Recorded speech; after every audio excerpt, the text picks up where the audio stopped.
Perfecto, ahí me llegó el mensaje de que están grabando. Muy bien. Bueno, hoy es un gusto enorme poder presentar esta charla con la doctora María Elsa Usal sobre contratación internacional en el Código Civil y Comercial. Yo le agradezco profundamente porque sé que la agenda de la doctora es súper apretada y ella accedió a la invitación, así que muchísimas gracias, doctora, por haber aceptado, haberse hecho un hueco en la agenda para participar hoy de esta charla en el Colegio de Abogados de Morón. Nada, es un placer, es un honor, es un gusto presentarla porque sé que vamos a tener una jornada de excelencia y porque además de ser excelente como profesional y como jurista, es excelente persona, que para mí es mucho más importante que todo lo demás, así que gracias.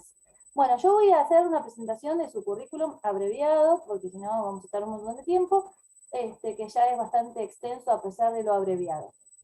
La doctora es escribana y abogada por la Universidad de Salvador, graduada con diploma de honor, doctora en Derecho por la UBA, con tesis sobresaliente, con cursos de especialización en diversas universidades nacionales y extranjeras, es juez de la Cámara Nacional de Apelaciones en lo Comercial, es profesora titular de Derecho Internacional Privado en la Facultad de Derecho de la Universidad de Buenos Aires, en la Universidad de San Isidro, y antes en la Universidad de El Salvador y Universidad Católica Argentina. Es profesora de posgrado de Derecho Internacional Privado en diversas universidades del país, convocada como experta por la Conferencia de La Haya en Derecho Internacional Privado, expresidente de la Asociación Argentina de Derecho Internacional, la ADI, secretaria general de la Asociación Argentina de Derecho Comparado, integrante de diversas instituciones académicas especializadas, tanto nacionales como internacionales, invitada por la Comisión Redactora del Anteproyecto del Código Civil y Comercial de la Nación, para colaborar con la elaboración del título cuarto del libro sexto de Derecho Internacional Privado, por el Ministerio de Justicia de la Nación para la elaboración del proyecto de ley de arbitraje comercial internacional, hoy la ley 27.449, del proyecto de ley de insolvencia transfronteriza, de que es corredactora del 2018 y miembro de la comisión ministerial que examina posibles reformas a la ley de concursos, entre otras convocatorias semejantes. Es autora de las obras Derecho Internacional Privado, de Editorial La Ley, Buenos Aires, 2016, los procesos de insolvencia en el derecho internacional privado, propuestas para un sistema concursal con especial referencia al Mercosur, también de Editorial La Ley, Buenos Aires, 2008, solución de controversias en el comercio internacional, Editorial ADOC, el Mercosur en el camino de la integración, de la Editorial de Palma, entre otros libros en coautoría y muy numerosos artículos publicados en revistas especializadas en el país y en el extranjero. Ha organizado y participado como ponente en gran número de congresos, jornadas y seminarios del área específica, tanto en Argentina como en el extranjero. Bueno, muy bien. Dicho todo esto, le doy la palabra a la doctora Usal. Otra vez, gracias. Bueno, no. Muchas gracias, Andrea, por la presentación y al Colegio de Abogados de Morón por la invitación que me han hecho para colaborar en este ciclo y compartir algunas reflexiones sobre cómo está regulado el contrato internacional en el Código Civil y Comercial de la Nación. Hoy en día sabemos que transitamos una etapa que se ha dado en denominar postindustrial o posmoderna, donde la tecnología industrial convive con una concepción de la riqueza desmaterializada y donde adquieren roles fundamentales la prestación de servicios, los mercados, los activos financieros, en un marco donde hay como signo una gran celeridad, instantaneidad en las comunicaciones. Es cotidiano y presente en todas las actividades humanas de nuestro tiempo el intercambio electrónico de datos. En el ámbito comercial, el comercio electrónico, la tecnología informática, que conducen como consecuencia inmediata a lo que en el ámbito económico llamamos la globalización de los mercados. En esta etapa es de destacar que junto a los derechos codificados, ya sea a nivel internacional o a nivel de los estados nacionales, adquiere un papel determinante la técnica jurídica, en particular a través de lo que se ha dado en llamar la tecnología contractual. A través de la tecnología contractual, nuevos productos, nuevos instrumentos financieros, nuevas formas de propiedad adquieren materialización. Y esos nuevos instrumentos, y ya no las leyes, son medios que operan en algunas de las más importantes transformaciones jurídicas con las cuales tenemos que lidiar diariamente.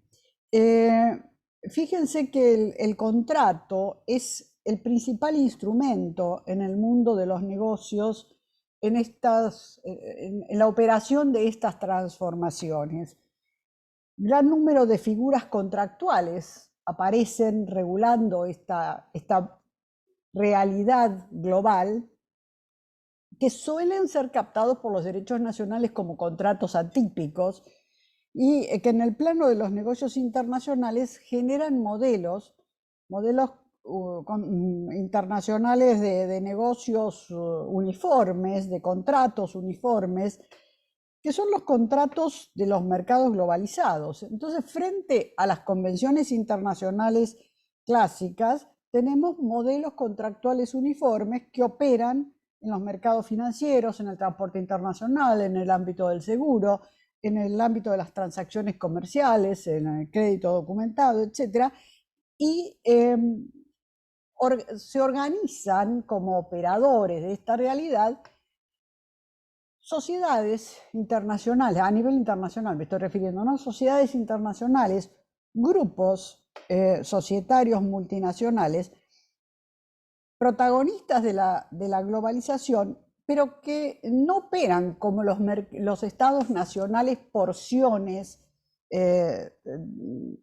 territorializadas de mercado en su ámbito de influencia, sino que estas empresas multinacionales con sus ramificaciones suelen controlar mercados a escala mucho mayor, cuando no a escala global o a escala planetaria. De ahí que los estados incluso han buscado asociarse en organizaciones internacionales para dictar reglas que les permitan de alguna manera acotar esos mercados globales que exceden el ámbito de acción propia de los estados. Y ahí tienen, por ejemplo, la Organización Mundial del Comercio.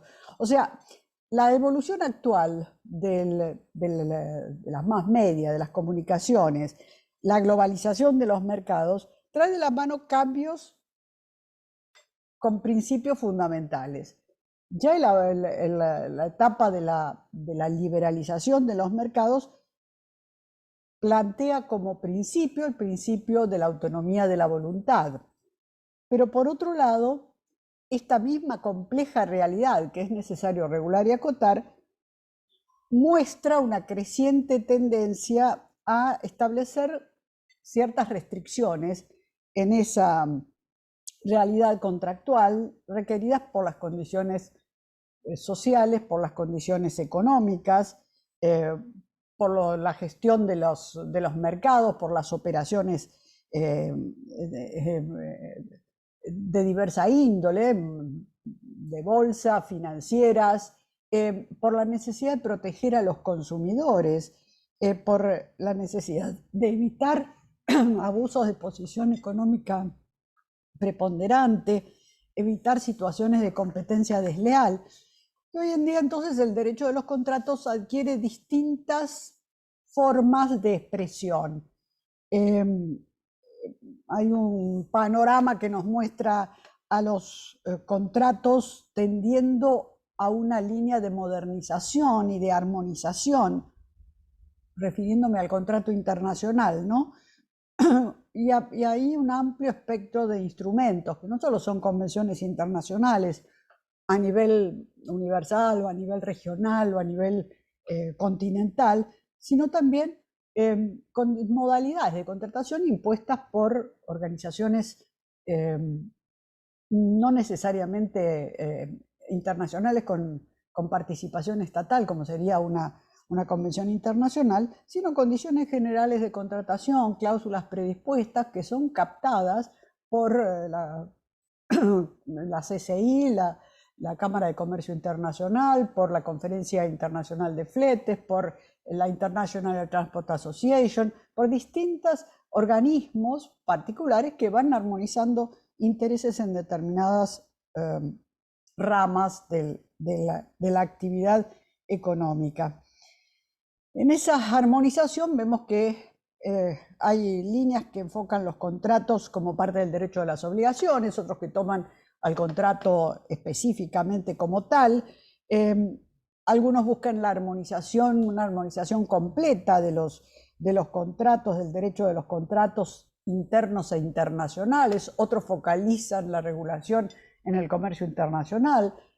Conocemos las líneas en la Unión Europea que hablan de la unificación del derecho de los contratos europeos, por ejemplo, buscando rasgos comunes.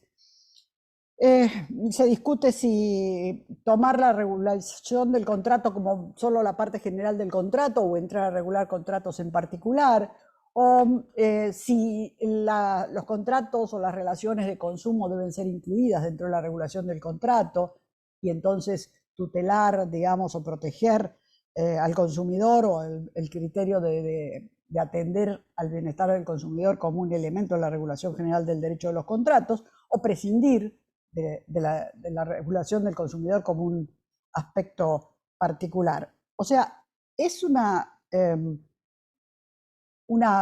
disyuntiva cómo ir abordando esta realidad de los contratos. Lo cierto es que los estados nacionales, al regular la contratación internacional, buscan armonizar y crear una impronta modernizadora en el tratamiento de los tratados internacionales, de los contratos internacionales. Y esto es lo que ha hecho nuestro Código Civil y Comercial de la Nación. El contrato, como todo negocio o toda relación internacional, nos plantea además una tensión ineludible entre el derecho aplicable y la jurisdicción competente, o sea, entre lo que se llama el ius y el forum, o sea, el derecho y el tribunal. Una relación que es un imperativo en el planteamiento de cualquier contrato internacional, porque si no ubicamos la relación contractual sobre la cual queremos negociar o que queremos solucionar en el caso de una eventual controversia, en prospectiva, en la expectativa de una controversia o ante una controversia actual ya suscitada, en un ámbito jurisdiccional determinado, pues difícilmente vamos a poder hacer una proyección, una perspectiva de cuál sería la solución al eventual conflicto que se plantee. O sea, el contexto jurisdiccional del problema es ineludible.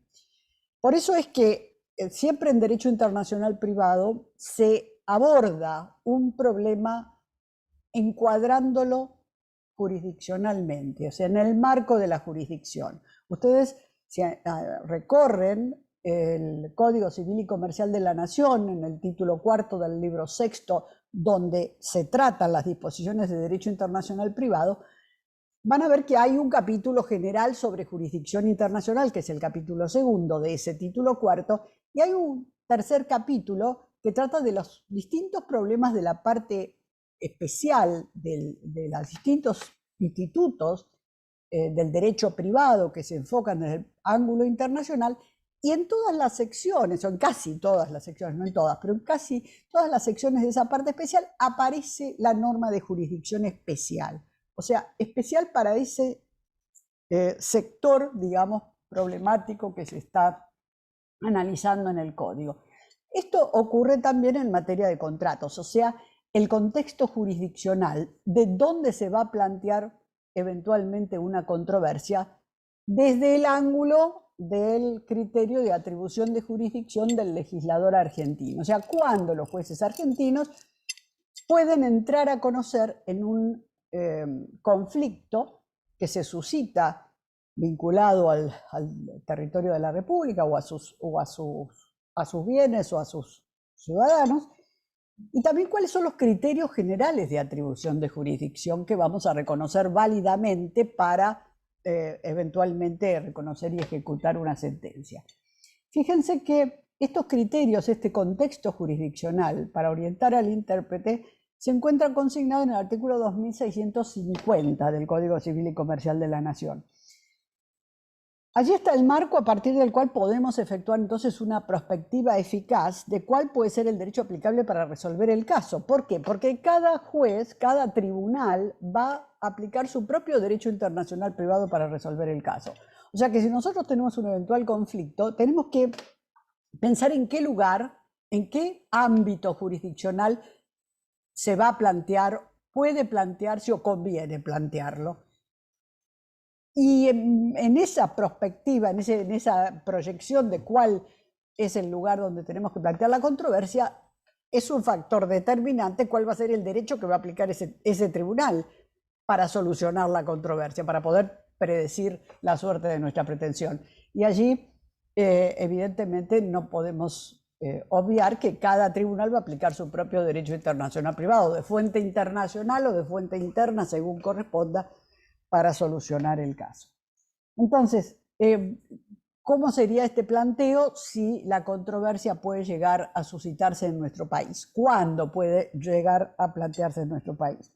En primer lugar, el artículo 2650 plantea como primera alternativa algo que es el principio en materia de contratos, o sea, la autonomía de la voluntad llevada a la jurisdicción.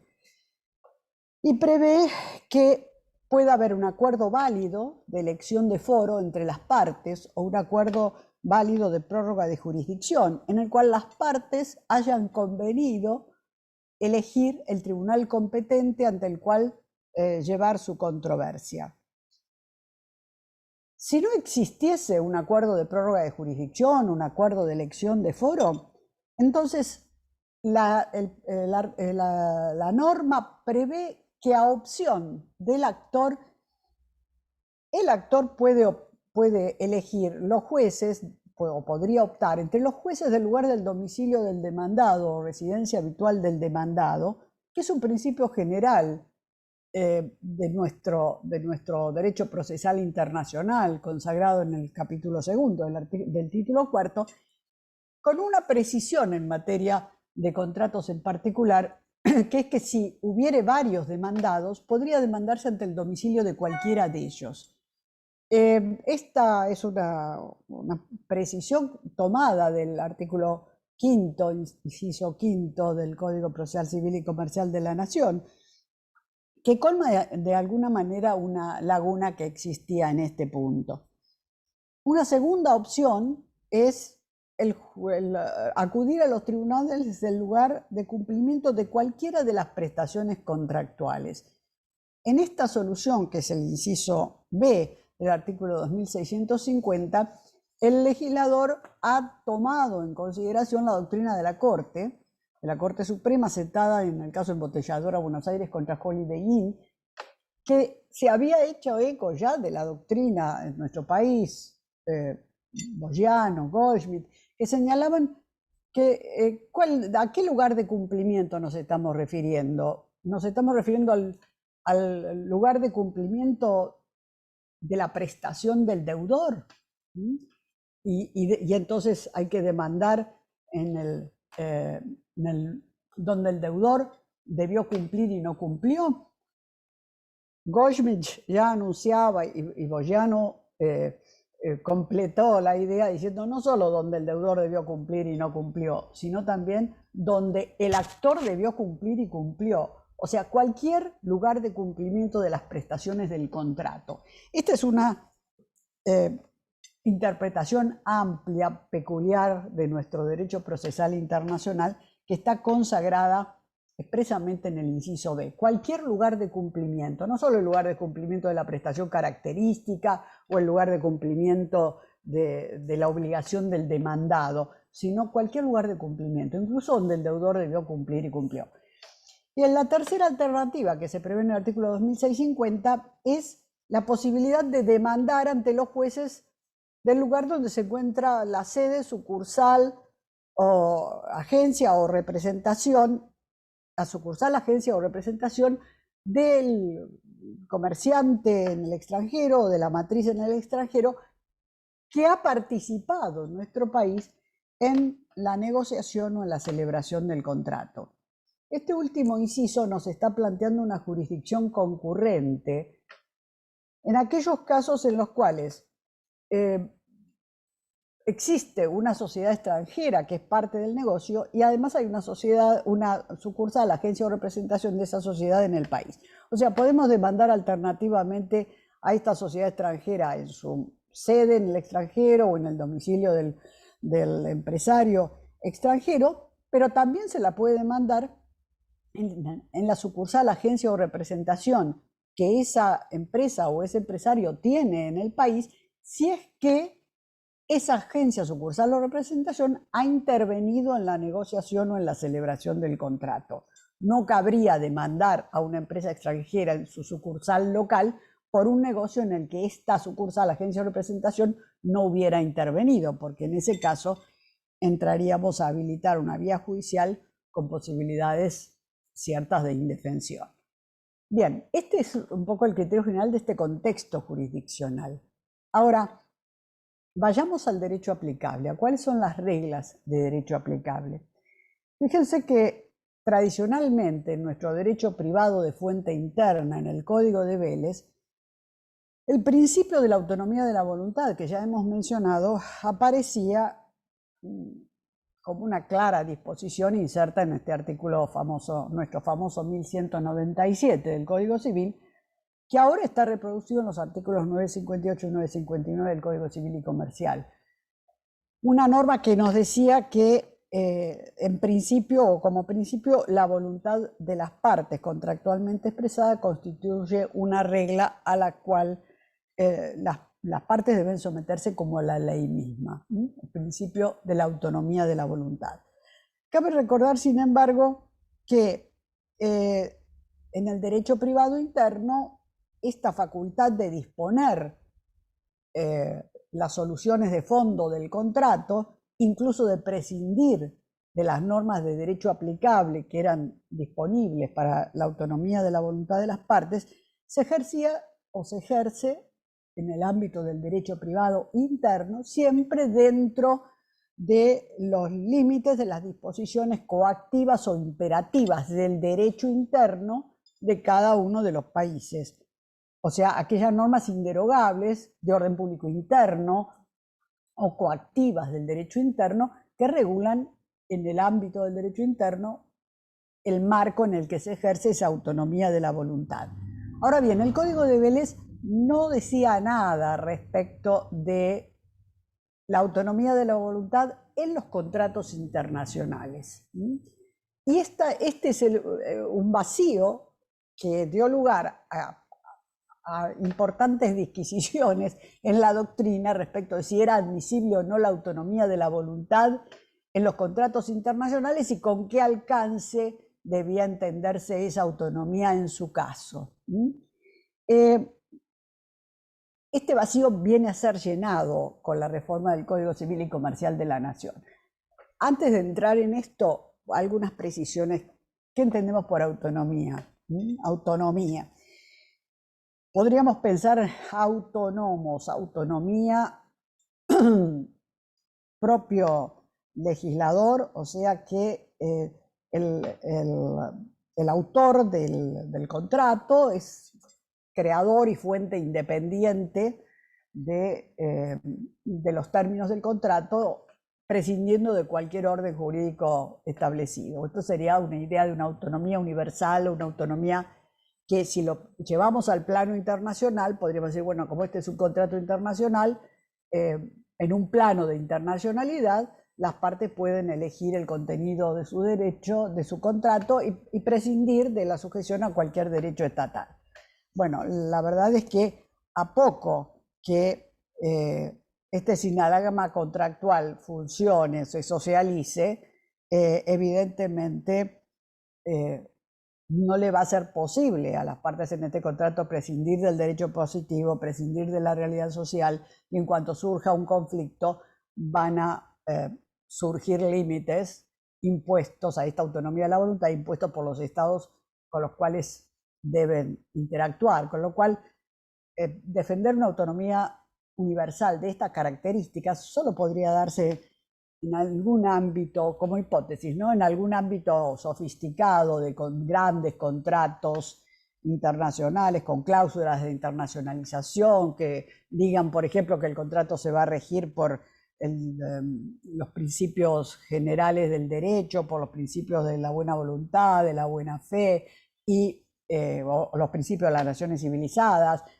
y que este contrato, con esta cláusula de internacionalización, se asociase a una jurisdicción arbitral que solucionase el conflicto en ese ámbito sin sujeción a un Estado de Derecho, y siempre que no se plantease la alternativa de tener que ejecutar ese laudo, que el laudo fuese admitido por las partes. Si esas, digamos, este entorno sofisticado se diera, quizá podríamos pensar en una autonomía universal. Algún artículo interesante tiene Goldschmidt analizando grandes contratos petroleros en este ámbito, pero digamos, esta es una hipótesis prácticamente que no resiste el planteamiento o su confronte con una autoridad estatal.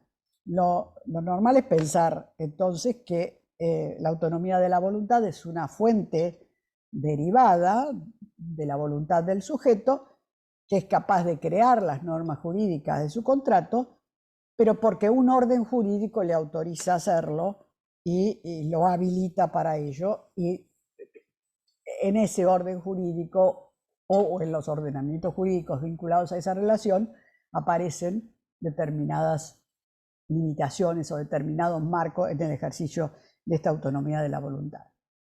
Cuando hablamos de autonomía de la voluntad, por otra parte, también usamos la expresión en dos sentidos. Lo habitual en el plano incluso del derecho interno es pensar la autonomía de la voluntad como hacedora de las condiciones de fondo del contrato, o sea, las partes marcan sus derechos, sus obligaciones y eventualmente establecen las condiciones sustanciales. Esto es lo que llamamos la autonomía material.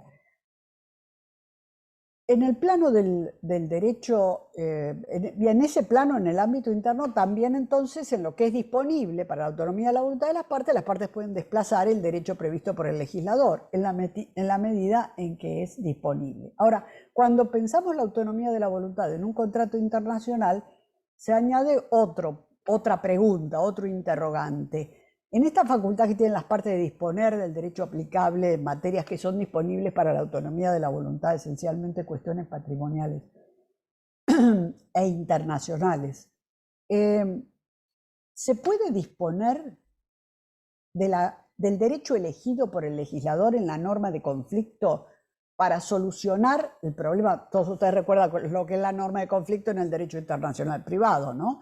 Es aquella norma en la que el legislador nos dice que ante una determinada controversia, ¿cuál es el derecho aplicable? El derecho al lugar de cumplimiento, el derecho al lugar de celebración, etc. ¿Las partes podrían disponer de ese derecho elegido por el legislador en su norma de conflicto? ¿Podría disponer de su derecho internacional privado? O sea, la voluntad de las partes podría operar como el legislador que crea el punto de conexión de la norma de conflicto, eligiendo un derecho aplicable.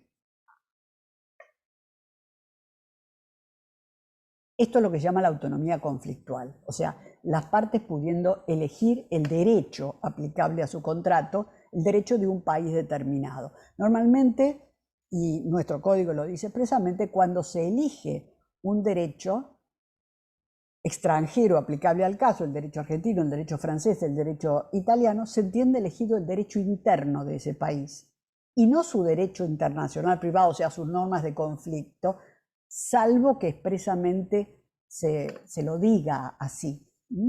Bueno, este principio de la autonomía conflictual, de la posibilidad de las partes de establecer la elección del derecho aplicable, es uno de los pilares centrales de discusión en el ámbito de la autonomía de la voluntad en la contratación internacional. Fíjense que el debate se planteó con especial relevancia en el ámbito del Río de la Plata. Desde antiguo, ya cuando se discutieron los tratados de Montevideo de 1889, en 1940, revisados luego en 1940, 50 años después, en el Congreso del 89, del 88, que terminó con los tratados del 89, y en el Congreso del 39, ambos llevados a cabo en Montevideo, se discutió vivamente si había que admitir o no el principio de la autonomía de la voluntad. Argentina tradicionalmente ha defendido el principio de la autonomía de la voluntad en los contratos. En 1889, el representante, el miembro informante de la mayoría, que era Manuel Quintana, defendió el principio de la autonomía de la voluntad con ahínco. Sin embargo, vemos que los uruguayos, por ejemplo, que en su propio derecho interno prohibían la autonomía de la voluntad a nivel internacional, en el Tratado del 40, por ejemplo, Álvaro Vargas Guillemet, defendió la postura contraria, o sea, adversa a la autonomía de la voluntad. Bueno, el Tratado del 89 no se dice nada sobre el particular. En el Tratado de 1940, en el artículo 5 del protocolo adicional, se admitió que la jurisdicción y la ley aplicable según lo previsto en los tratados, en principio no podía ser modificada por la voluntad de las partes, salvo en la medida en que la ley que el tratado marca como aplicable al contrato, que la ley del lugar de cumplimiento y solo en subsidio a la ley del lugar de celebración, permitiese a las partes ejercer la autonomía de la voluntad. O sea que la autonomía de la voluntad se cuela a través de esta cláusula cerrada, pero con cierta apertura del artículo 5 del protocolo adicional.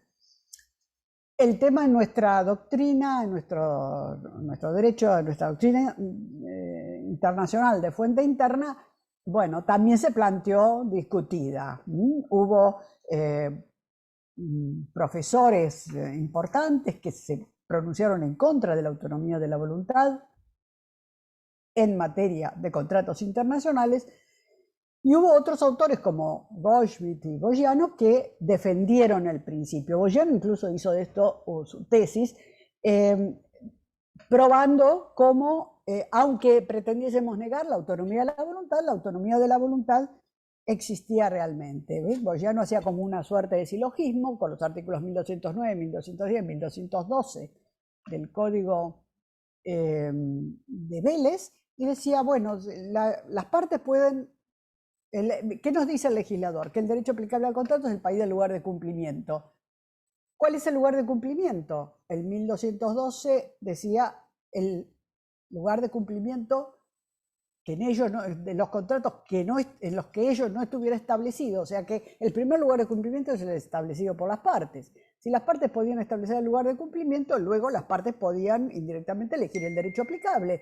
O sea que aunque se pretendiera negar la autonomía de la voluntad, esta existía, claro, pero existía con un sentido restringido, o sea, solo entre los posibles lugares de cumplimiento. Pero luego, redoblando la apuesta, con base ahora en el artículo 1 del Código Procesal Civil y Comercial de la Nación, que admitía la prórroga de jurisdicción, y la admitía sin limitaciones, salvo que exigir que el caso fuera patrimonial e internacional, la última versión del artículo 1, bueno, entonces las partes podían prorrogar jurisdicciones, jueces o árbitros extranjeros, sin limitación de vinculación estatal con el territorio del propio Estado. Entonces, si se podía prorrogar jurisdicción en el juez de cualquier país de la tierra por acuerdo de voluntad de las partes, y sabíamos que el juez competente va a aplicar su derecho internacional privado y el derecho nacional al que ese derecho internacional privado lo lleve, pues entonces con un estudio suficientemente profundo del tema, podríamos decir que las partes, mediante la prórroga de jurisdicción, podrían elegir el derecho aplicable a su contrato. Bueno, esta era la autonomía de la voluntad fundada en sentido amplio. Hoy en día, este es un argumento un poco de mayor ad minus, ¿no? El que puede lo más puede lo menos. Se puede elegir la autonomía de la prórroga de jurisdicción y ahí a través de ello el derecho aplicable también puede elegir el derecho aplicable. El tema se salda con el artículo 2651 del Código Civil y Comercial de la Nación, que en el primer párrafo nos dice ahora claramente, evidentemente, que los contratos se rigen por el derecho elegido por las partes. O sea, elección del derecho aplicable, autonomía conflictual, posibilidad de las partes de elegir el derecho aplicable al fondo del asunto, no solo, como después lo va a reconocer, de prever el contenido de fondo, de elegir el derecho aplicable al fondo. Por eso dice el 2651, los contratos se rigen por el derecho elegido por las partes ¿en qué ámbito material? En todos los aspectos sustanciales, en cuanto a su validez sustancial, naturaleza, efectos, derechos y obligaciones. También pone cierta exigencia, ¿no? Porque estamos desplazando el derecho del legislador, que la elección sea expresa y que la elección resulte de manera cierta, sea expresa y resulte de manera cierta y evidente de los términos del contrato. Si no era elegido de manera expresa, escrita, por lo menos tenía que surgir de manera evidente de los términos del contrato o de las circunstancias del caso. Con lo cual se permite la posibilidad de que las partes puedan cambiar incluso la elección del derecho aplicable. Esto lo reconoce expresamente el artículo 2651 en el inciso A, cuando dice que en cualquier momento las partes pueden convenir que el contrato se rija por una ley distinta a la que lo regía, o elegir un derecho aplicable desplazando el derecho elegido por el legislador. Si se cambia, sin embargo, la elección del derecho aplicable, esa elección a lo largo de la vida del contrato, cosa que también puede ocurrir, esa elección no puede afectar derechos de terceros ni tornar inválido el contrato. Ese cambio o esa elección del derecho aplicable puede ser hecha de manera expresa, cierta, o resultar con certeza de las circunstancias del caso. Por ejemplo, lo que se llama el pacto de leg iutenda, cuando de plantearse un conflicto entre las partes en un contrato donde se ha elegido derecho aplicable, supongamos el derecho italiano, y las partes plantean el caso ante un tribunal argentino, no invocan el derecho italiano, y al contrario, la actora funda su demanda en el derecho argentino, y la contraria contesta también con base en el derecho argentino y ninguno invoca el derecho elegido. Aquí hay una de las circunstancias del caso, un pacto procesal de disponibilidad del derecho aplicable, lo hubiera llamado Goldschmidt, ¿no? Este pacto procesal de disponibilidad de derecho aplicable, o pacto de leg iutenda, importaría un cambio del derecho aplicable elegido por las partes en el marco de su contrato. Buscando otras particularidades que el Código prevé en cuanto a la determinación del derecho aplicable por las partes, las últimas líneas del primer párrafo del artículo 2651 dice que las partes pueden practicar la elección del derecho respecto de todo o de parte de su contrato.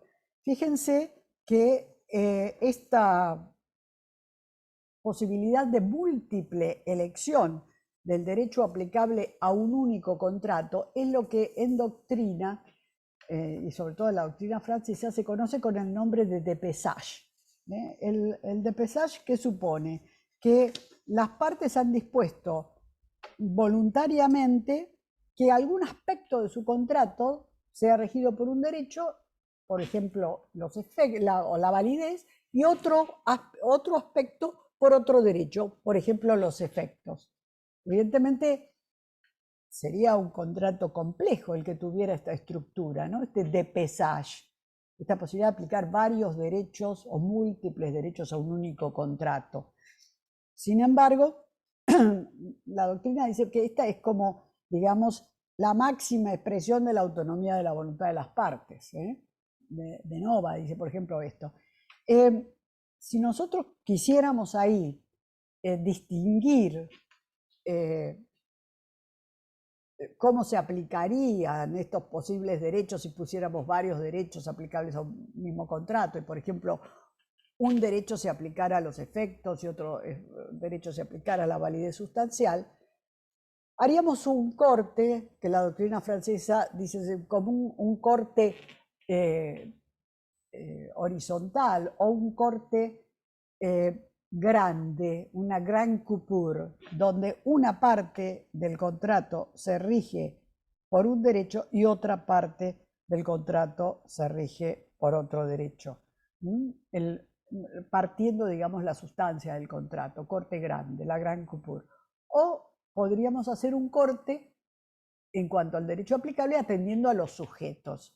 Por ejemplo, como hacía nuestro artículo viejo 1214 del Código de Vélez, que decía que los efectos de los contratos entre ausentes se rigen respecto de cada una de las partes, los efectos por el derecho de su respectivo domicilio. O sea, que el derecho a los efectos derivados de los efectos de un contrato entre ausentes, por un lado, era regido por el domicilio del comprador y por otro lado por el domicilio del vendedor, en un contrato entre ausentes. Es un corte subjetivo, lo que se llama también petit coupure.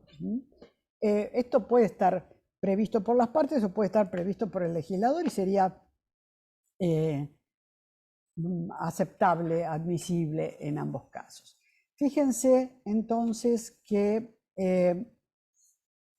tenemos estas particularidades que surgen de la regulación del contrato prevista en el 2651 que resuelven algunas cuestiones que se planteaban en doctrina sobre la admisibilidad de algunos aspectos o algunas cuestiones. Pero hay otro aspecto sobre el cual el Código se pronuncia con claridad, y es sobre los límites aplicables a la autonomía de la voluntad. En principio pensemos en la autonomía conflictual, o sea, la facultad de las partes de elegir el derecho aplicable. La autonomía conflictual, practicada de esta manera, eligiendo el derecho aplicable, registra en la regulación del Código sus límites en el inciso E del artículo 2651. Y allí enumera cuáles son los límites que encuadran el ejercicio de esa autonomía de la voluntad. En primer lugar, el inciso E refiere los principios de orden público de la Lex Fori. O sea, hay varios ordenamientos jurídicos, es un contrato internacional, relaciona el territorio de más de un Estado nacional y también más de un ordenamiento jurídico nacional. Hay varios ordenamientos jurídicos de los cuales provienen estos límites. En primer lugar, la Lex Fori, o sea, el tribunal competente es el que provee el sistema jurídico que propone los primeros límites. En primer lugar, los principios de orden público, del orden público internacional, de la Lex Fori. Nuestro Código de Vélez preveía esta cláusula general de orden público en el artículo 14, inciso segundo, y ahora el Código Civil y Comercial lo hace en el artículo 2600. O sea, que ninguna disposición del contrato, del derecho elegido para ser aplicable al contrato, podría contradecir o ir en contra de los principios fundamentales que inspiran el ordenamiento jurídico argentino. O sea, el orden público internacional como conjunto de principios que animan o inspiran la Lex Fori, en este caso el derecho argentino. Incluso aquí expresamente el artículo 2651 refiere al orden jurídico argentino, internacionalmente imperativas del derecho argentino como una conexión, ¿no? El segundo límite también surge de la Lex Fori, del ordenamiento de la Lex Fori, y son las normas de policía o internacionalmente imperativas de la Lex Fori. ¿Cuáles son las normas de policía internacionalmente imperativas? Todos ustedes recuerdan nuestro derecho internacional privado, la norma de conflicto. El legislador elige el derecho aplicable. La norma de policía o internacionalmente imperativa es aquella norma en la cual para determinado tipo de asuntos el legislador autoelige nuestro propio derecho. Desplaza la autonomía de la voluntad de las partes, desplaza las normas materiales, las soluciones de fondo que pueda dar nuestro derecho, y desplaza también las normas de conflicto. Son exclusivas y excluyentes. Las normas de policía, en las cuales, o normas internacionalmente imperativas, como las llama nuestro código, en las cuales el legislador dice, no, a este tipo de asuntos se le aplica el derecho argentino. Entonces, cualquier disposición que tuviera un contrato internacional en una materia captada por una norma de policía a la que la Lex Fori dice que se va a aplicar el derecho argentino, obviamente surge ahí un límite derivado de la Lex Fori. Un tercer límite surge de otro ordenamiento, surge del derecho elegido por las partes. Evidentemente, el derecho elegido por las partes va a regir el fondo del contrato como derecho aplicable. Ahora, ese derecho elegido, derecho nacional de un país dado, que en principio, y salvo que se diga otra cosa, es el derecho interno de ese país, para los contratos internacionales también puede tener normas de policía. Entonces, las normas de policía del derecho elegido por las partes van a servir de límite, un nuevo límite, a lo que pueda ser el contenido de este contrato, el derecho aplicable al contrato.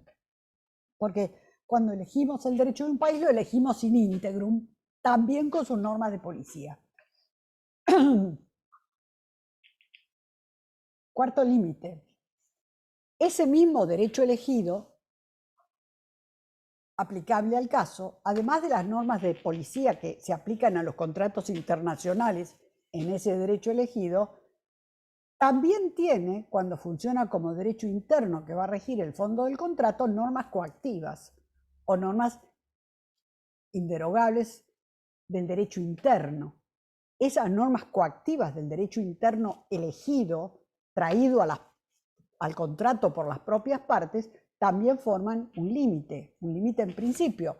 La autonomía conflictual tiene también ese límite, surgido de las normas coactivas o normas imperativas del derecho interno elegido por las partes. Y hay un quinto límite que surge de un tercer sistema jurídico o terceros sistemas jurídicos. Cabría preguntarse, supongamos que un contrato, la Lex Fori, el tribunal competente, el derecho elegido, derecho italiano, pero el contrato debe cumplirse en Paraguay.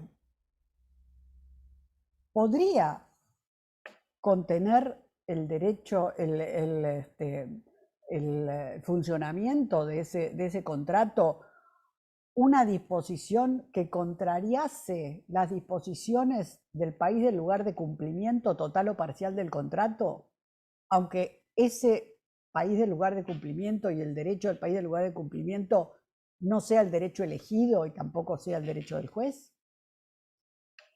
¿Podría un tercer estado, el derecho de un tercer estado servir de límite? Evidentemente, cuando un tercer estado tiene disposiciones que se aplican a los contratos internacionales que son indisponibles para la autonomía de la voluntad de las partes, o sea, tiene normas de policía o internacionalmente imperativas que las partes no van a poder eludir, porque ese tercer estado tiene una relación económica preponderante con el contrato y supongamos que es el lugar de cumplimiento total o parcial del contrato. Se nos van a imponer las condiciones de la norma de policía de ese tercer estado, aunque el derecho de ese estado no sea el derecho elegido y aunque no sea el derecho del juez que va a resolver el conflicto.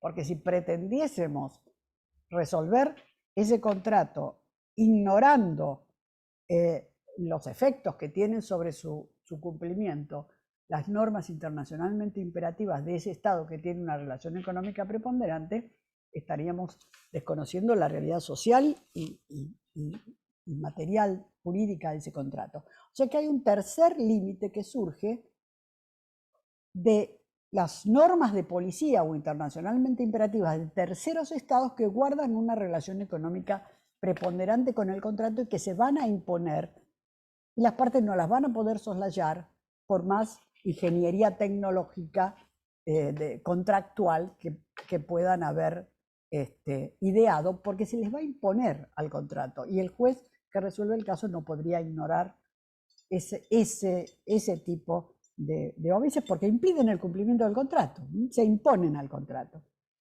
La facticidad del caso condiciona la voluntad de las partes. Entonces, fíjense que ya Vélez, en el artículo 1208, decía que consagraba lo que era el principio de la ineficacia. Decía que los contratos que pudieran hacerse en la Argentina para violar las normas internacionalmente imperativas de necesaria aplicación al caso eran sin valor alguno. Lo decía Vélez hace más de 150 años. Y fíjense cómo esto tiene actualidad hoy en día. Este principio de la tutela de la norma de policía del derecho extranjero. Ahora el artículo 2651 lo dice expresamente, consagra en su inciso F este principio de ineficacia. Dice, los contratos hechos en la Argentina para violar las normas internacionalmente imperativas de una nación extranjera de necesaria aplicación al caso no tienen efecto alguno. Con claridad se establece entonces la ineficacia de ese contrato, que es consecuencia del incumplimiento del debido respeto a los límites de la aplicación de la norma de policía del derecho extranjero. Bueno, creo que con esto tenemos un poco un panorama de cuáles son los principios de la autonomía y los límites. Podríamos pensar algo más respecto de la aplicación y de la elección del derecho extranjero. Podríamos nosotros pensar que si elegimos como competente para resolver nuestros conflictos el juez de un determinado país mediante un pacto de elección del derecho aplicable, perdón, de un pacto de elección de foro, los jueces de ese país pueden resolver el caso por su derecho de fondo, no por su derecho internacional privado, por su derecho de fondo. Interpretar que el acuerdo de prórroga de jurisdicción trae consigo la aplicación del derecho de fondo de ese país.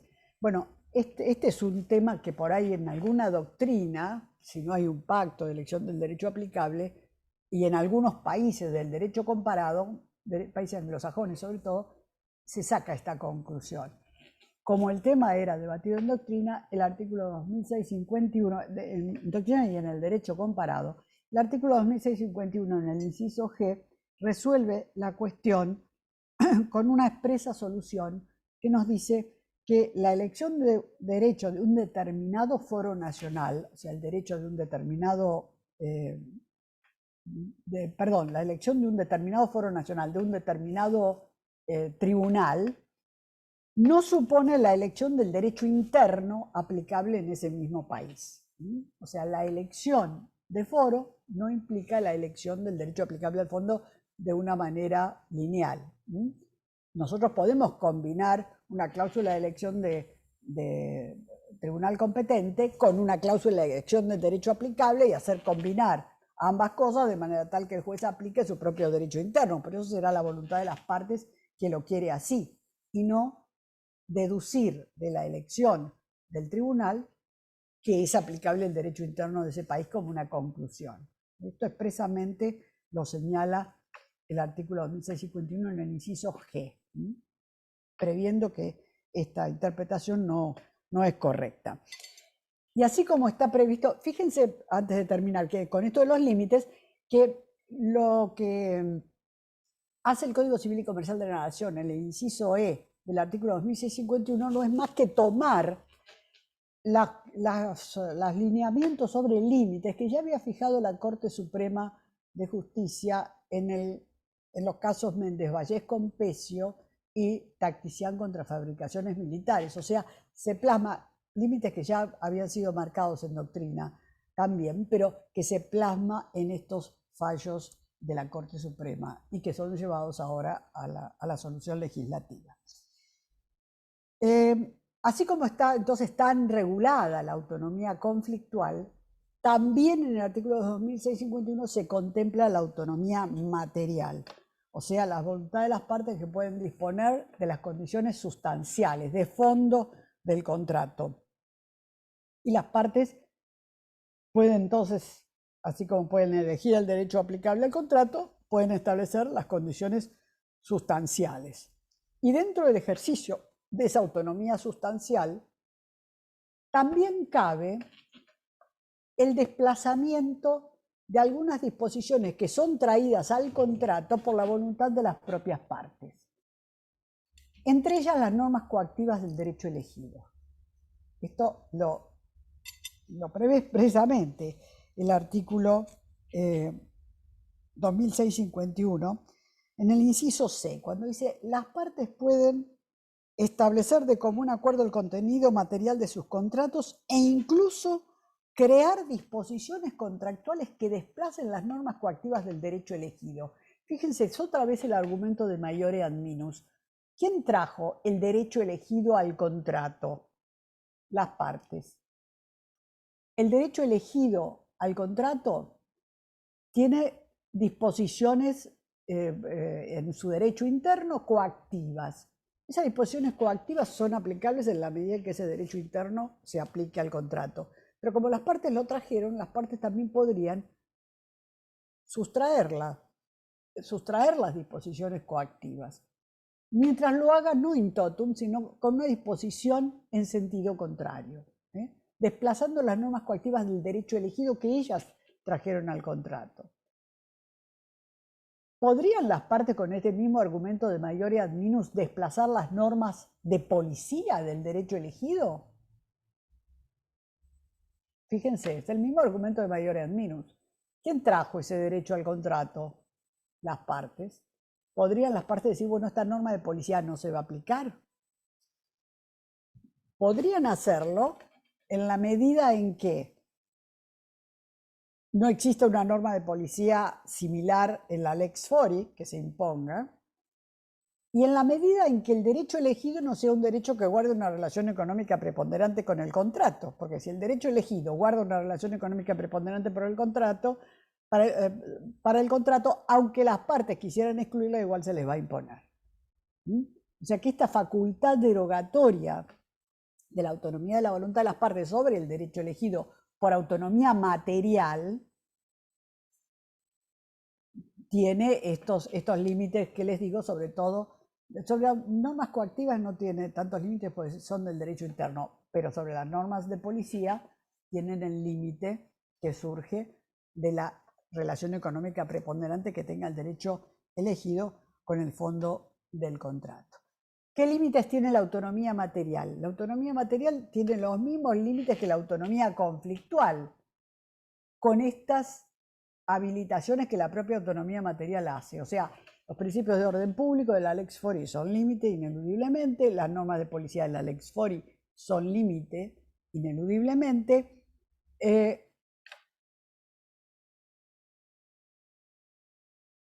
orden público, ahora les contesto.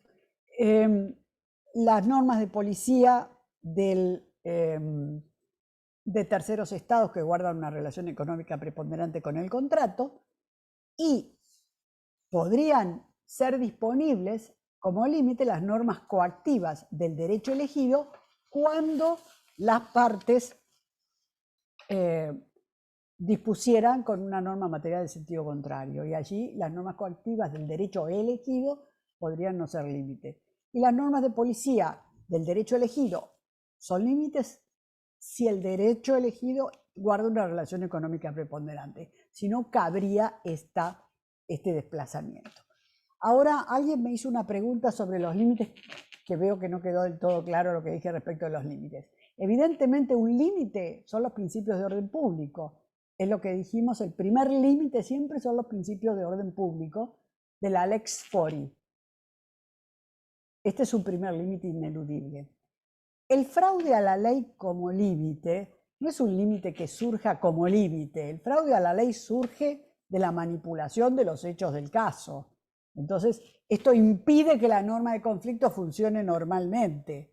No es un límite a la autonomía de la voluntad, es un principio de exclusión del funcionamiento de la validez de cualquier acto jurídico que tiene el vicio del fraude. El vicio, la consecuencia del fraude es la inaplicabilidad del derecho aparentemente previsto como aplicable al caso por la manipulación de las partes y la aplicación del derecho que se quiso eludir. No es técnicamente un fraude, el fraude un principio que sea límite a la autonomía de la voluntad. El fraude es una negación de la veracidad de los supuestos de hecho en cualquier acto jurídico, por eso, y cualquier negocio jurídico. Por eso el fraude es una condición negativa del funcionamiento correcto de la norma de conflicto en la parte general del asunto, no específicamente como límite a la autonomía de la voluntad. No sé si al que hizo la pregunta esto le quedó claro o quiere alguna precisión mayor. Si no, que me lo haga saber en el chat. Bueno, hasta aquí entonces el funcionamiento de la autonomía de la voluntad, artículo 2651. Evidentemente el punto de inflexión del ejercicio de la autonomía de la voluntad ejercida en la formulación de un contrato está dado por las relaciones de consumo, ¿no? Por eso es que el artículo 2651 dice expresamente que todas estas previsiones sobre la autonomía de la voluntad que tiene el código no se aplican a los contratos de consumo. Y en cuanto a los usos, a las prácticas, a las prácticas generalmente aceptadas, a los principios generales de las prácticas comerciales. Los usos, las prácticas comerciales generalmente aceptadas, los principios generales del derecho comercial internacional, las costumbres, son derecho aplicable al contrato cuando las partes los han incorporado a ellos. La mecánica del código prevé la incorporación por vía de la autonomía material de los usos o de la ley, de los usos, las costumbres, los principios generales del derecho, los principios generales del comercio internacional y de las prácticas comerciales generalmente aceptadas, o sea, a través de la autonomía material. En realidad, había en la fórmula original del artículo una previsión un poco más laxa, como lo toma la Convención de Viena, o sea, cuando los usos y prácticas se entienden incorporados al contrato cuando las partes debieron entenderse obligados por ellos. Pero la Comisión Reformadora prefirió incorporarlo expresamente, o sea, cuando las partes se han referido a ellos o cuando la ley se ha referido a ellos, respecto de los usos, costumbres, prácticas generalmente aceptadas, principios del comercio internacional. Todos ustedes saben que la llamada lex mercatoria, las prácticas y las reglas que se van consolidando de acuerdo a las exigencias del comercio internacional, por la impronta que también crea la jurisprudencia, sobre todo arbitral, van creando prácticas con cierto poder vinculante dentro de la sociedad de los mercados, ¿no? Y algunas organizaciones internacionales como la CCI y como UNIDROIT han ido receptando estas prácticas en diversos ámbitos y las han elaborado instrumentos, por ejemplo, las reglas sobre crédito documentado o las reglas IATA o las reglas de las conferencias de fletes o los principios generales de la contratación internacional de UNIDROIT, que no son instrumentos legales adoptados por los estados, sino que son esto que se denomina un soft law, un derecho blando, que en la medida en que las partes lo incorporan a sus contratos, mediante cláusulas de incorporación, o se refieren a ellos, y entonces desde ese ángulo se los considera incorporados, pueden resultar aplicables al contrato. En el caso de los principios de Unidroit sobre contratación internacional, son muy utilizados para interpretar, para que el intérprete desentrañe el sentido de alguna de las conductas de las partes en la contratación internacional. Pero pensemos en los Incoterms, pensemos en los términos de las cláusulas IFO, FAS, las cláusulas de la contratación internacional, y las reglas emanadas de la CCI, ya les digo, averías, crédito documentado, etc. Entonces hay un fondo común de principios generalmente aceptados por esta globalización de los mercados que ha sido captado a través de distintas organizaciones internacionales y que es un derecho blando, un soft law que subyace y que se utiliza mucho en la interpretación de desentrañar el sentido de la conducta de las partes en la contratación internacional. Bueno, me parece que con esto podemos agotar un poco el principio, las pautas generales sobre la autonomía de la voluntad. ¿Qué pasa cuando las partes no han ejercido la autonomía de la voluntad? En este caso, el legislador ha previsto las normas subsidiariamente aplicables en defecto de la autonomía de la voluntad de las partes en el artículo 2652 del Código Civil y Comercial de la Nación. En esto, el legislador sigue la línea del Código de Vélez. Vélez, cuando reguló el contrato, no reguló la autonomía de la voluntad, pero sí reguló con normas subsidiariamente aplicables, diríamos nosotros ahora claramente. Antes decían, bueno, estas son las reglas aplicables ante una eventual controversia. Ahora claramente son normas subsidiariamente aplicables en defecto de la autonomía de la voluntad, que dicen cuál es el derecho aplicable si las partes no han pactado nada y si se suscita una controversia. Vélez lo prevé en los artículos 1205 a 1214. Y en su momento tuvo que optar cuál era el punto de conexión, cuál era la elección del derecho aplicable que estimaba más adecuada para regir las diferencias entre los contratos internacionales.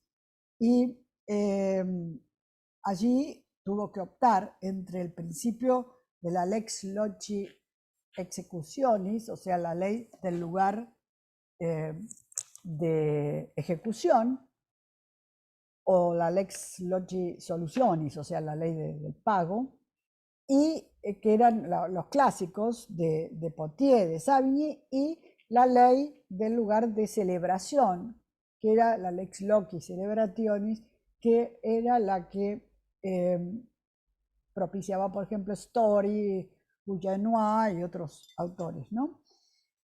Siguiendo a los glosadores holandeses. Bueno, Vélez se inclinó como principio general por el principio de la ley del lugar de ejecución, de cumplimiento del contrato. Y el mismo principio es el que tomó el código en el 2652.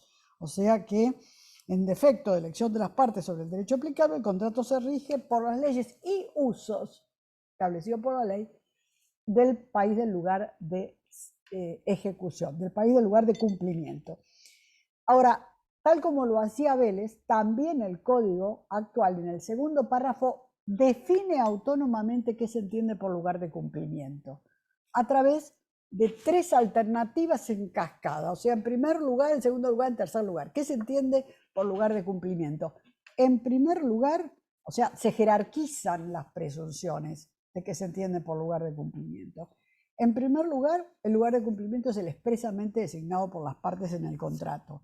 Esto está dicho como primera alternativa.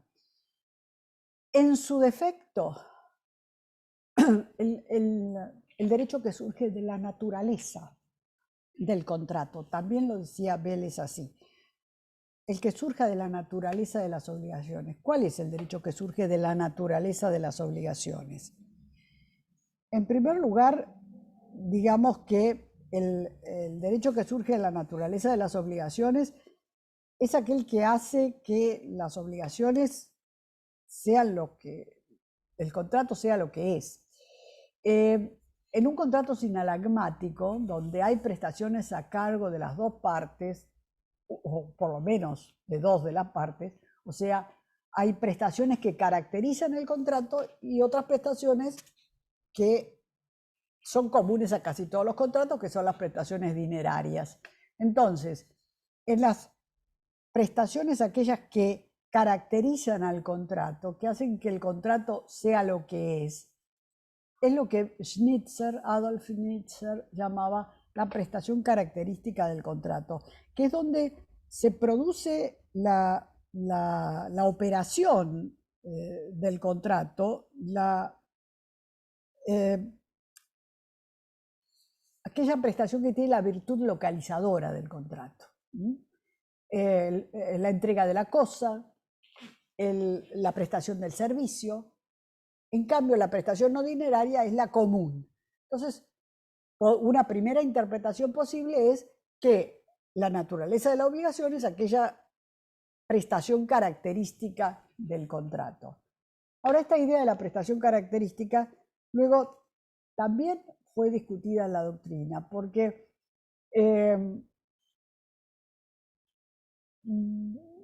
se observaba que, ¿por qué solo la prestación no dineraria? Cuando la prestación dineraria es tan importante como la prestación no dineraria. Y entonces, buena parte de la doctrina entró a cuestionar esta identificación de la prestación característica con la no dineraria.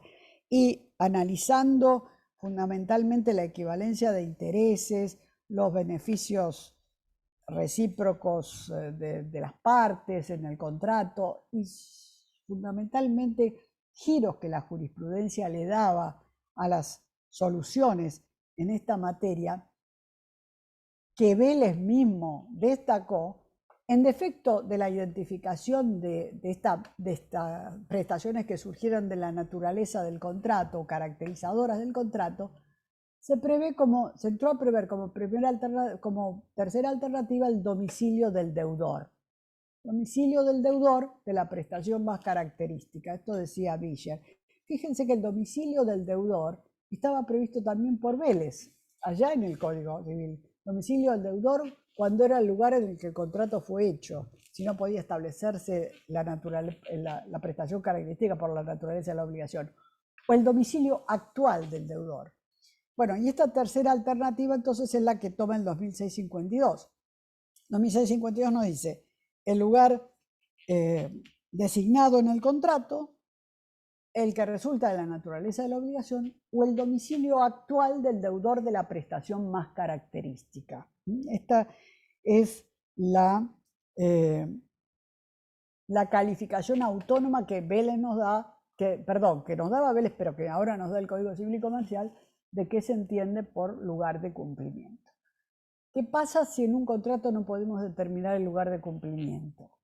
Bueno, la solución del código es la misma que en el Código de Vélez, o sea, optar en subsidio por la ley del lugar de celebración.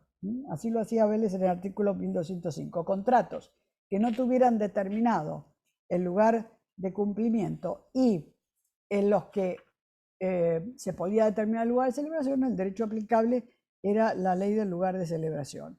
Ahora, ¿qué pasaba con los contratos entre ausentes? Que no tenían determinado el lugar de cumplimiento y en los que no podía determinarse el lugar de celebración del contrato, porque era celebrado entre ausentes. Allí Vélez tenía aquella norma exótica que ya les mencioné, el 1214 con el de Pesage, y decía que los efectos se rigen por el domicilio de cada una de las partes.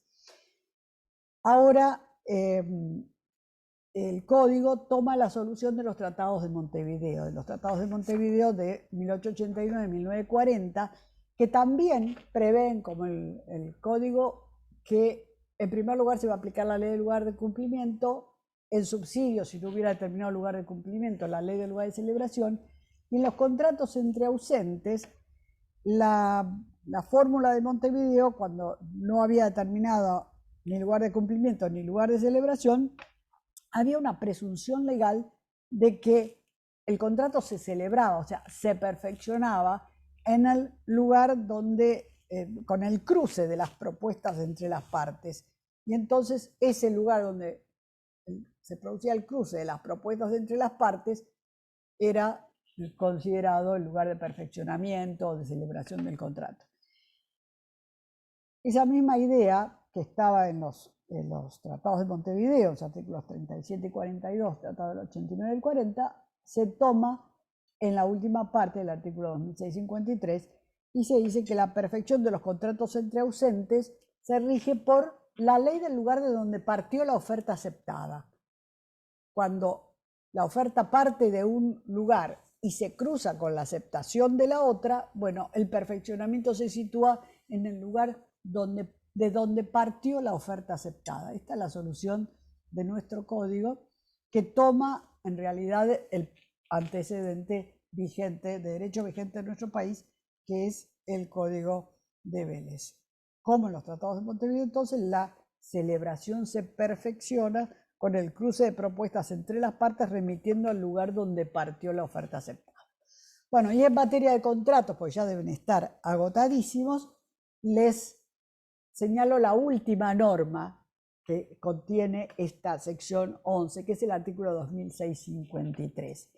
Esta norma contiene, en materia de contratos, la revisión de una cláusula de excepción que está contemplada también en la parte general del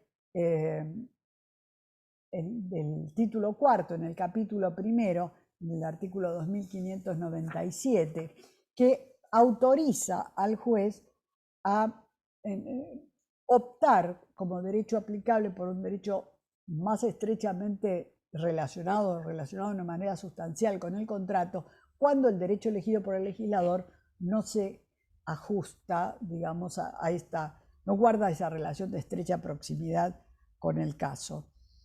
En esta línea, sin embargo, la fórmula del 2653 es una fórmula de excepción reforzada. Nos dice que excepcionalmente, a pedido de parte y tomando en cuenta todos los elementos subjetivos y subjetivos del contrato que se desprenden del contrato, el juez está facultado para disponer la aplicación del derecho con el cual el contrato se relaciona con vínculos más estrechos, señalando que, sin embargo, el juez no puede apartarse del derecho elegido por las partes. Cuando las partes no hubieran elegido derecho aplicable, y el derecho del país del lugar de cumplimiento o el derecho del país del lugar de celebración, o sea, no guardan estrecha relación de proximidad con el caso y lo piden las partes, y de todos los elementos objetivos y subjetivos del contrato se puede inferir esta mayor relación de proximidad, el juez podría excepcionalmente adoptar esta solución yendo a este derecho que guarda los vínculos más estrechos. Pero siempre cuando no pudiera determinarse el domicilio actual del deudor de la prestación más características, cuando se dan supuestos específicos y excepcionales donde las reglas de conflicto típicas legalmente previstas resultan inapropiadas. Entonces, esa expresión de conexidad con el contrato siempre está supeditada a que las partes expresamente lo requieran. Y una interpretación correcta de esta cláusula de excepción es solo para aquellos casos en que no puede el lugar de cumplimiento ser encuadrado en las presunciones legales, o la sumisión a esas presunciones legales nos llevaría a soluciones incompatibles con un criterio razonable de proximidad. Bueno, quedo a disposición de ustedes para preguntas o para hacer algún comentario que consideren adecuado. Hermosa clase, profe. Bueno, Doctora, muy linda clase. bueno, muchas gracias. Impecable, impecable, Bueno, impecable. Bueno, ¿alguna pregunta, alguna duda? ¿Esa duda sobre los límites quedó aclarada? Omar Ruiz fue el que hizo la... Está Omar. muteado, Omar. Está muteado. Sí, doctora, ahora. Bien, quedó aclarada. Bueno, muchas gracias. Sí. Y ¿Alguna? doctora, perdone que insista con lo último. Cuando usted dijo recién que habló de los contratos, la adicción puede ser lo que nuestro código receta el foro de necesidad cuando, a ver, las partes no encuadra, sería que no hay de pronto algo que se pueda plantear, ¿no? El Mire, abogado defensor puede apelar a ese encuadre jurídico. el foro de necesidad hace a la jurisdicción, o sea, no hace al derecho aplicable, ¿no? El foro de necesidad permite el acceso a justicia en un caso en donde nuestros tribunales no resultarían competentes, de acuerdo a las reglas del 2650 que nosotros hemos referido. Pero que pueden darse situaciones de indefensión en los derechos de las partes que permitan que nuestros tribunales se atribuyan jurisdicción para resolver el caso. Para eso, el Código, cuando prevé el foro de necesidad, plantea determinados recaudos para justificar la razonabilidad de la excepción. O sea que el tribunal puede atribuirse jurisdicción pese a que de acuerdo a las reglas o a los criterios de atribución de jurisdicción no lo tiene, porque no se da ninguna de las alternativas previstas en el artículo 2650. Y esas cuestiones tienen fundamentalmente miras el principio de prevenir la denegación internacional de justicia, o sea, el conflicto negativo de jurisdicción, la posibilidad de que la parte pueda quedarse sin posibilidad de acceso a la justicia, con algunos recaudos, en el sentido de que tiene que tener el caso alguna vinculación con el territorio de nuestros tribunales y que el caso tenga un contacto suficiente con el territorio del propio Estado, que se permita la defensa en juicio de todas las partes y que la sentencia en definitiva sea eficaz, que se pueda ejecutar en el país o que la sentencia que se dicte se pueda ejecutar eficazmente en el lugar donde debe ser ejecutada. O sea que por hipótesis el foro de necesidad es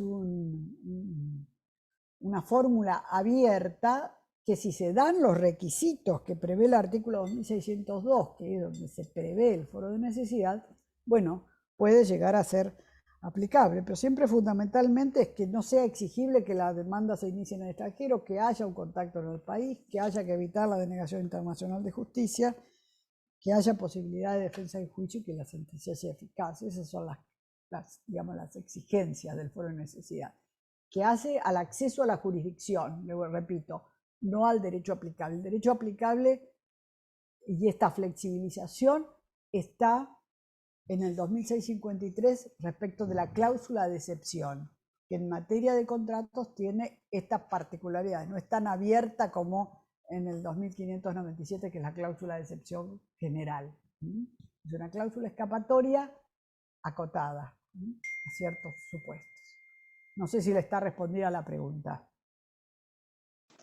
Un lujo, doctora, un lujo. Bueno, gracias. Bueno, ¿alguna otra preguntita? Parece que no. Bueno, muy bien.